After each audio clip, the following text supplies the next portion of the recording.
যে তাজকিয়া ঈমান ভাঙা নিয়ে আলোচনা করে ওই তাজকিয়া চাই, যে তাজকিয়া কবিরাগুলো নিয়ে আলোচনা করে ওই তাজকিয়া আমরা চাই না, যে তাজকিয়া তাগুত খুশি হয় ওই তাজকিয়া আমরা চাই না, যে তাজকিয়া শয়তান খুশি হয় এমন নাস্তিক বা তাজকিয়া আমরা চাই না।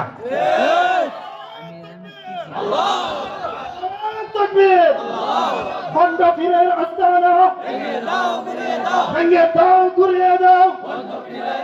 আল্লাহ তাকবীর। আখানে উলামায়ে কেরাম, উলামায়ে দেওবন্দ জিন্দাবাদ। আমাদের মুরব্বী আশরাফ থানভী রহমাতুল্লাহি আলাইহি, সবাই একমত আছেন তো? আমাদের মুরব্বী আশরাফ থানভী রহমাতুল্লাহ তারা পিছিয়ে আমরা এমন চাই।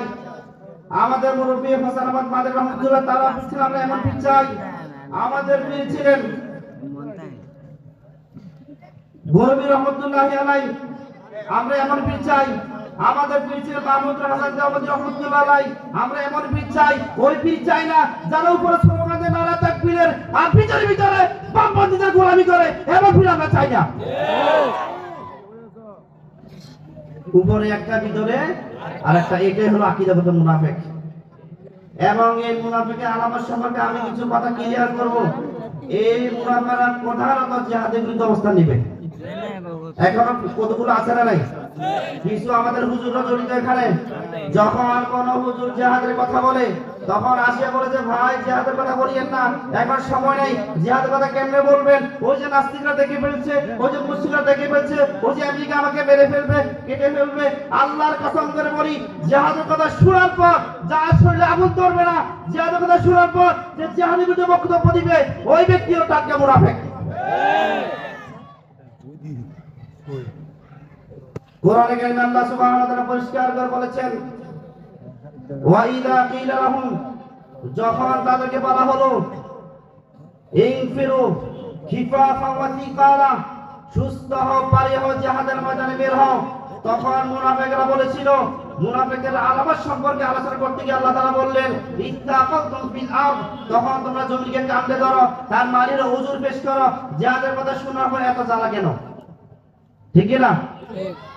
আপনি যাইতে পারবেন না, কাজ করতে পারবেন না, আপনাকে সাপোর্ট দেওয়া লাগবে। রাসূল সাল্লাল্লাহু আলাইহি ওয়াসাল্লাম বলেছেন, যে ব্যক্তি জিহাদ করে নাই, জিহাদের ইচ্ছা পোষণ করে নাই, বরং জিহাদের বিরুদ্ধে অপবাদ চালিয়েছিল, ওই ব্যক্তি মুনাফিক হয়ে মারা যাবে। বুখারী শরীফের হাদিস, নবীজি বললেন, আবু হুরায়রা রাদিয়াল্লাহু আনহু হাদিস বর্ণনা, মান মাতা লাম ইয়াকযু ওয়া লাম ইউহাদ্দিস মাতা শুবাতান আলা নিফাক, যে ব্যক্তি জিহাদ করে নাই, জিহাদের ইচ্ছা পোষণ করে নাই এবং সেই জিহাদ পক্ষে যারা ছিল জিহাদের তাদেরকে সাহায্য করে নাই, অর্থ দেয় নাই, ওই ব্যক্তি যত বিশ্বাস হোক, যত পৃথিবীর সুপার পাওয়ার হোক, যত বুজুর্গ হোক, যত ওলি আল্লাহ হোক, মুনাফিক হয়ে তারপর দুনিয়াতে বিদায় হবে। দেখে আমি বললাম না, নবীজি বলছেন, হাদিসটি আমার রিপ্লাই করতে শুনুন, মান মাতা লাম ইয়াকযু ওয়া লাম ইউহাদ্দিস মাতা শুবাতান মিনাল নিফাক। পরিষ্কার বক্তব্য, জিহাদের বিরুদ্ধে যে হুজুর কথা বলবে বুঝতে লোকটা হয়তো অজ্ঞ, আর না তো কাফের মুশরিকদের পাতের গোলাম এবং টাটকা মুনাফিক।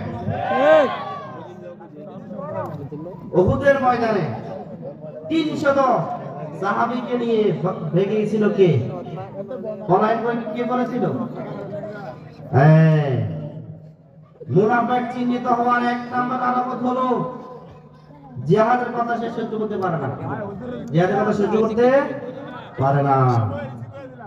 আল্লাহ সুবহানাহু ওয়া তাআলা বললেন, আল্লাহ নবী সাল্লাল্লাহু আলাইহি ওয়াসাল্লাম বললেন,